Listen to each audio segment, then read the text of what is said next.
នៅពេលដែលយើងឃើញអ្នកណាគេម្នាក់ស្បែកមុខស្អាតទៅលើទាំងណែនយើងតែងតែមានអារម្មណ៍ថាចង់បានស្បែកមុខដូចគាត់ហេតុអីក៏ស្បែកមុខគេក្មេងទាំងណែនដែលមានបញ្ហាមុនមកក៏ស្នាមសាច់អញ្ចឹងបងប្អូនមានដឹងអត់ថាទម្រាំតែពួកគាត់ឆ្លងកាត់នៅបានស្បែកមុខស្អាតអញ្ចឹងក៏គាត់ធ្លាប់ឆ្លងកាត់នៅស្បែកដែលមានបញ្ហាដែរប៉ុន្តែគឺពេលវេលាបានផ្លាស់ប្ដូរពួកគាត់ជ្រើសរើសផលិតផលប្រើប្រាស់ដែលត្រូវហើយធ្វើការអត់ធ្មត់ក្នុងការប្រើផលិតផលដែលសុទ្ធនិងមានជាតិកាត់មានមតិមួយដែលលើកឡើងថាសម្បុកខាងក្រៅអត់សំខាន់ទេ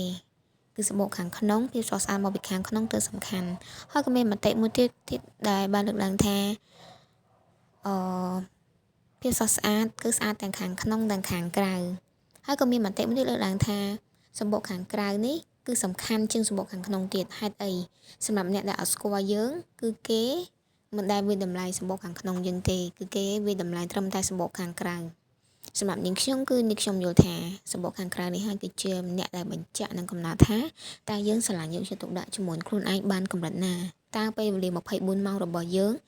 ងចំណាយពេលវេលាជាមួយនឹងខ្លួនឯងបានកម្រិតណាទោះបីជាយើងមានគ្រួសារឬមកក៏នៅលេវក៏ដោយយើងត្រូវតែស្រឡាញ់នឹងថែរក្សាសម្បុកមួយនេះឲ្យល្អព្រោះអីសម្រាប់អ្នកដែលគេស្គាល់យើងក្តីមិនស្គាល់យើងក្តីគឺគេវាតម្លៃដំបូងត្រឹមតែសម្បុកក្រៅនេះឯងដូច្នេះសម្បកនេះគឺមានតែមួយទេបើសិនជាយើងថែគឺវាទទួលបានផលតែប៉ុណ្ណឹងបើសិនជាបងប្អូនបដ ாய் គឺស្បែកយើងគិតទៅតាមនឹងឯងជាក់ស្ដែងបើសិនជាអាយុយើងកាន់តែច្រើនទៀតភាពចាស់ជ្រួញក៏បញ្ហាផ្សេងវាតែងតែកាត់ឡើងពីមួយថ្ងៃទៅមួយថ្ងៃផងដែរអញ្ចឹងបើសិនបើបងប្អូនចង់បានស្បែកមុខគីឡូទាំងណាព្យាយាមប្រើផលិតផលណាដែលល្អអ៊ីក្រៀនដ៏ល្អហើយកុំប្រើប្រាស់របស់ដែលមានជាតិកាត់និងស្អាតទៅពេកដែលរីកមិនរបស់ខ្ញុំនេះគឺយើងធ្វើការប្រើផលិតផលណាឲ្យបានទៀងទាត់ហើយយើងធ្វើការញ៉ាំរបស់ដែលមានផាសុកភាពនិងប្រើផលិតផលដែលត្រូវអ៊ីក្រៀនសុទ្ធហើយខ្ញុំរីកមិនជាមួយនឹង CW Clinic នេះបងប្អូនទាំងគ្នាមានជាឈុតមាន Essence Serum